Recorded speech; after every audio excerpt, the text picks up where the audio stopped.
J'ai rangé un peu ces derniers jours et je suis retombé sur un vieux cahier. Alors pas si vieux que ça, mais c'est un cahier dans lequel j'avais noté pas mal d'idées, pas mal de concepts sur le temps et plus vastement que le temps sur tout ce qu'on peut faire pour utiliser ou optimiser son temps en général, l'efficacité, etc. Et je suis retombé sur un premier schéma qui va nous permettre de voir, enfin c'est un des fondements de l'efficacité personnelle et de l'efficacité professionnelle selon moi. Ce schéma-là, il n'est pas de moi, malheureusement, je n'ai pas la source exacte, mais ensuite on verra comment l'adapter et comment le rendre plus opérationnel. Mais d'abord, ce schéma-là, il parle d'intelligence. Et il explique ce que c'est que l'intelligence. Peut-être que tu l'as déjà vu ailleurs, mais moi je vais te donner ici mon interprétation de ça. Il explique ce que c'est que l'intelligence, et selon moi, l'intelligence, c'est ce qui permet l'efficacité professionnelle et l'efficacité personnelle, parce que l'intelligence, c'est la capacité à choisir les actions les plus valorisantes. C'est la capacité à définir ce qui va vraiment faire avancer le sujet ou ce qui fait de la branlette intellectuelle, ce qui fait simplement ce qui nous fait plaisir à nous-mêmes. On se dit on est occupé alors qu'en fait on n'a rien fait avancer du tout. C'est l'intelligence qui nous permet toutes ces choses-là, qui nous permet cette forme de discernement quelque part. Et l'intelligence, c'est le centre de ce qu'on va voir et ça part sur 3 piliers. C'est un système en 3 cercles. Tu sais, j'aime bien ce genre de système-là. Donc, on va essayer de faire un petit dessin là-dessus. Et l'intelligence, ça sera le centre de ces 3 éléments-là. Hop. Donc je ne sais pas si j'aurai assez de place pour le mettre là-dedans, mais ici donc on trouve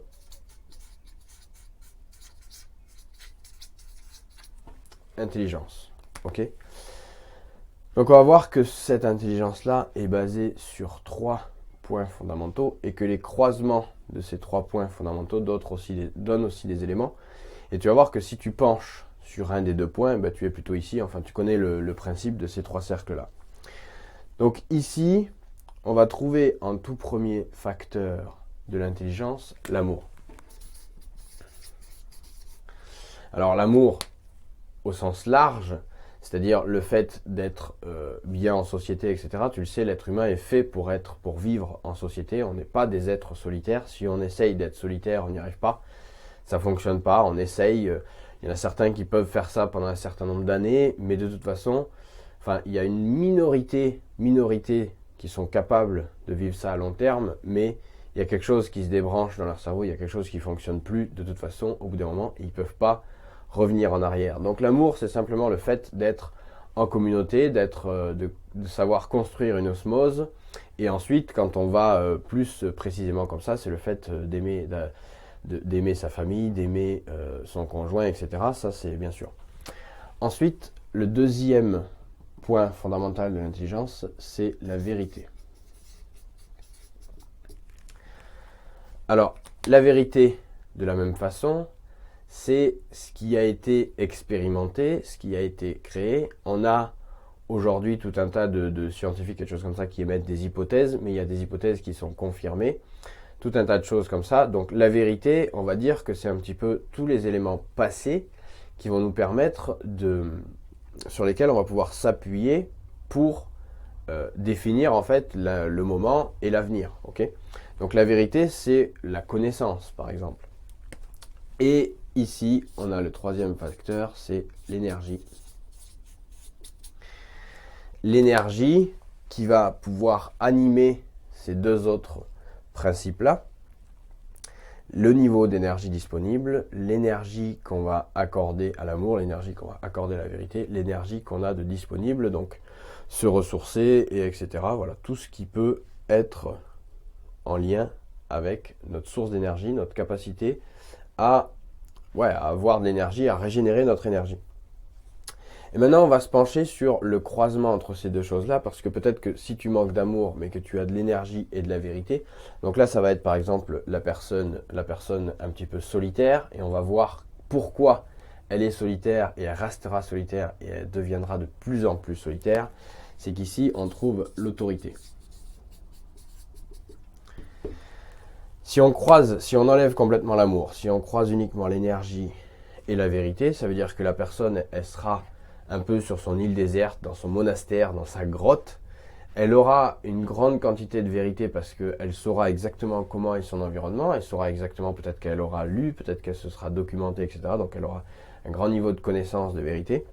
Un niveau d'énergie également, puisqu'elle aura quasiment rien que ça à foutre de régénérer son énergie. Elle n'a pas à accorder de temps à quelqu'un d'autre, elle n'a pas à accorder de temps à la vie en société, elle n'a qu'à s'occuper d'elle-même.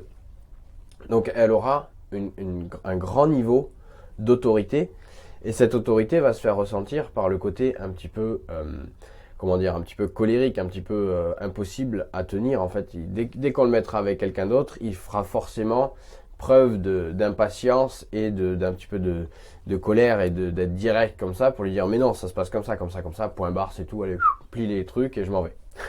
En gros, ça va être ça. L'autorité. Alors ça peut être aussi l'inverse, c'est-à-dire qu'un grand niveau de vérité, un grand niveau d'énergie donne l'autorité. Donc ça peut être parfois, il va falloir effacer un petit peu notre côté d'amour, notre côté d'affectif pour retrouver un petit peu d'autorité. Donc il va falloir pencher un petit peu de ce côté-là. Par exemple, si on a besoin de confiance en soi ou autre chose comme ça, on va se pencher plus sur l'autorité.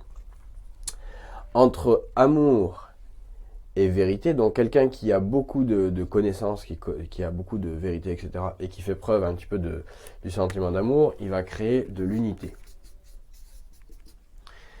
Et on reconnaît là les gens qui arrivent, qui ont une capacité à rassembler autour d'eux, qui ont une capacité un petit peu d'orateur, à fédérer autour de leur message, par exemple. Donc ils ont une capacité à rassembler les gens.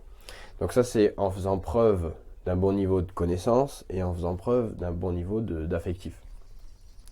Et enfin, énergie et amour, ça c'est directement le courage.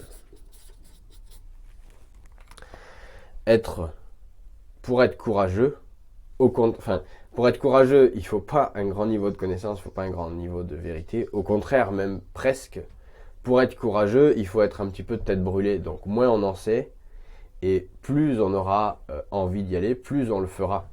C'est cette citation de, je ne sais plus qui c'est qui a dit cette citation-là d'ailleurs, qui disait ils ne savaient pas que c'était difficile, alors ils ne savaient pas que c'était impossible, alors ils l'ont fait.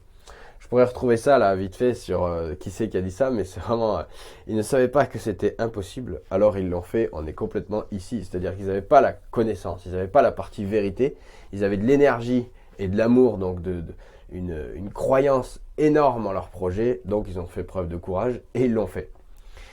Et l'intelligence, on y revient, se retrouve au milieu de tout ça, dans cet équilibre de ces trois points fondamentaux et de ces trois croisements, unité, courage, autorité.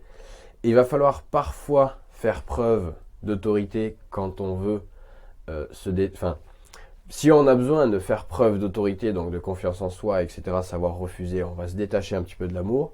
Si on veut faire preuve d'unité, donc rassembler, on va se mettre moins d'énergie, avoir un message plus posé, avoir un message plus affectif, on va peut-être même chuchoter, on va se rapprocher de la personne, on va aller chercher un contact.